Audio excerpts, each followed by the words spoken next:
બીઝેડનું કૌભાંડ સામે આવ્યા પછી તો જાણે સાબરકાંઠા અને અરવલ્લી જિલ્લામાં એક પછી એક પોન્ઝાઈ સ્કીમોના ભોગ બનનારા લોકો સામે આવી રહ્યા છે।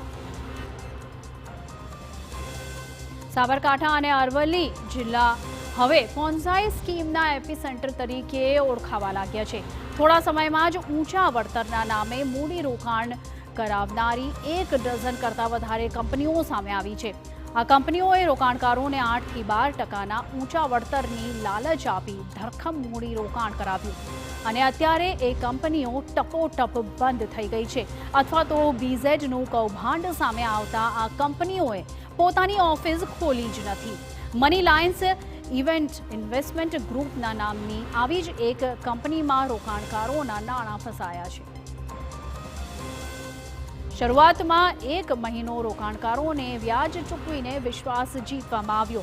હવે નાણાંનું રોકાણ કરનાર લોકો ઊંચું વ્યાજ તો છોડો પણ પોતાની મૂડી પાછી મળે તે માટે પ્રયાસ કરી રહ્યા છે।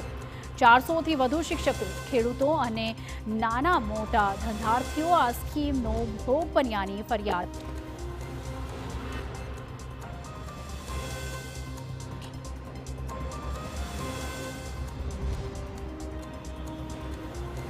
સાબરકાંઠા અને અરવલ્લી જિલ્લામાં જે પ્રકારે એક બાદ એક બિલાડીના ટોપની જેમ ફૂટી નીકળેલી પોન્જી સ્કીમોની ઓફિસો જાણે કે ટપોટપ બંધ થઈ ચૂકી છે। વધુ એક આ જ પ્રકારની ઓફિસ જે છે તેના પાટિયા લાગી પડી ચૂક્યા છે। જે પ્રકારે અહીં પાટિયા લગાવ્યા હતા અને જે પ્રકારે રોકાણકારોને આકર્ષવામાં આવતા હતા, ખાસ કરીને ખેડૂતોને આકર્ષવામાં આવ્યા હતા। ખેડૂતો સિવાય પણ શિક્ષકો અને અન્ય કર્મચારીઓને પણ રોકાણ કરવા માટે આકર્ષણ જમાવ્યું હતું। લગભગ 20 થી 25 કરોડ જેટલું રોકાણ મેળવ્યા બાદ આ જે સંચાલકો છે તે ગાયબ થઈ ગયા છે। તો બીજી તરફ રોકાણકારો સીઆઈડી ક્રાઇમથી લઈને સ્થાનિક પોલીસ સુધી પોતાની રજૂઆતો કરીને જાણે કે પગના તળિયા ઘસી નાખ્યા, પરંતુ હજુ કોઈ પણ પ્રકારની કાર્યવાહી જે છે તે આ દિશામાં ન કરી હોય તે પ્રકારનો રોષ પણ જોવા મળી રહ્યો છે। અવનીશ ગોસ્વામી, TV9 સાબરકાંઠા। તો વધુ એક કૌભાંડ સામે આવ્યું છે। બીઝેડ કૌભાંડ બાદ કેટલી એવી કંપનીઓ છે જે પોન્ઝાઈ સ્કીમના નામે લોકો પાસેથી પૈસા પડાવી રહી હતી અને હવે તેની મૂડી મેળવવા માટે લોકો પ્રયાસ કરી રહ્યા છે।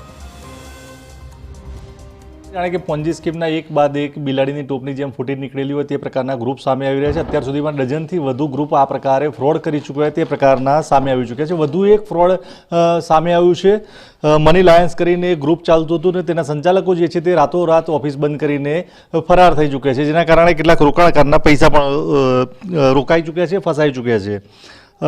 આપે કેટલા રૂપિયા રોક્યા હતા અને જ્યારે પૈસા રોક્યા ત્યારે કેવા પ્રકારના વાતો કરવામાં આવી હતી?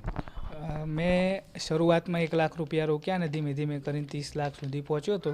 અને શરૂઆતમાં એ લોકો એવું કહેતા હતા કે ભાઈ આપણે તો બહુ મોટી કંપની બનાવશું અને સારું એવું વળતર આપીશું અને બીજેડ કરતાં બી બહુ મોટું આગળ નામ કરીશું ને એ રીતે અમને લોભાવતા હતા।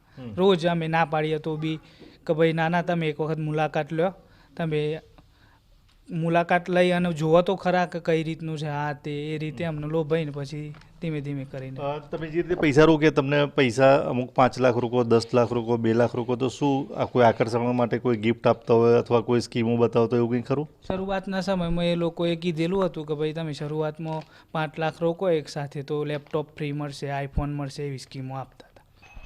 આ ઉપરાંત જે વ્યાજ છે એ કેટલું ચૂકવવામાં આવતું હતું? કેટલા રૂપિયા વ્યાજ બતાવવામાં આવતું હતું? એમાં રિટર્ન પેટે 10 થી 12% મળવાનું ગણતરીમાં કહેતા હતા એ લોકો, ભાઈ 10 થી 12% તમને મળશે। તો શરૂઆતમાં તમે પૈસા રોકે તો વ્યાજ મળ્યું છે ને? હા, એક મંથ મને મળ્યું હતું, પછી પાટિયા પડી ગયા હતા એને, પછી નથી મળ્યું? ના। કેટલા સમયથી પૈસા રોકે ને કેટલા સમયથી રાહ જોઈ રહ્યા છો? લગભગ મેં 12મા મહિનાથી શરૂઆત કરી હતી અને આ 12મા મહિનો આવી ગયો 2024 થી 25। હા, તો અત્યારે હાલ તમે ઉઘરાણી કરતા હોય, તમને કોઈ જગ્યાએ કોઈ પણ આ વ્યક્તિઓ મળે છે ખરા? હા, મળે છે ને, મળે છે। એ લોકો ઉડાવ જવાબ આપે છે કે ભાઈ કરશું તમારું કંઈક કરશું। ના, ઓફિસ તો નથી ચાલુ, પાટિયા પડી ગયા છે, પાટિયા ઉતારી લીધા। પાટિયા જ નહોતા મારેલા, એમને ખાલી બોર્ડ ઉપર જ ચલાવતા હતા ભાઈ। તમે જે લોકોને ઓળખો છો, આવા કેટલા લોકો તમારી પાસે હશે કે જે લોકોએ આ પૈસા રોક્યા છે ને એ લોકોના કેટલા રૂપિયા હશે? લગભગ 12 થી 13 કરોડની મને અંદાજ છે એ પ્રમાણે છે અને 25 થી 30 લોકો હું જાણું છું તે પ્રમાણે એટલા હશે। મોટાભાગે જે પ્રકારે પૈસા રોક્યા, ખેડૂતો હોય, શિક્ષકો હોય, અન્ય વ્યવસાયકારો હોય, આ પ્રકારના માણસો કેવા હશે? હા, ખેડૂતો ને બધા એવા ધંધાવાળા, થોડા ઘણા નાના મોટા ધંધાવાળા ને એ બધા છે। શિક્ષકોને કોઈ ખ્યાલ નથી મને।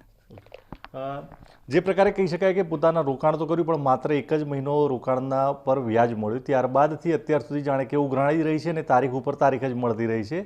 વ્યક્તિઓ તો સંચાલકો જોવા મળે છે પરંતુ પૈસા કે તેમની ઓફિસના પાટિયા પણ જોવા મળતા નથી. અવનીશ ગોસ્વામી, TV9 સાબરકાંઠા.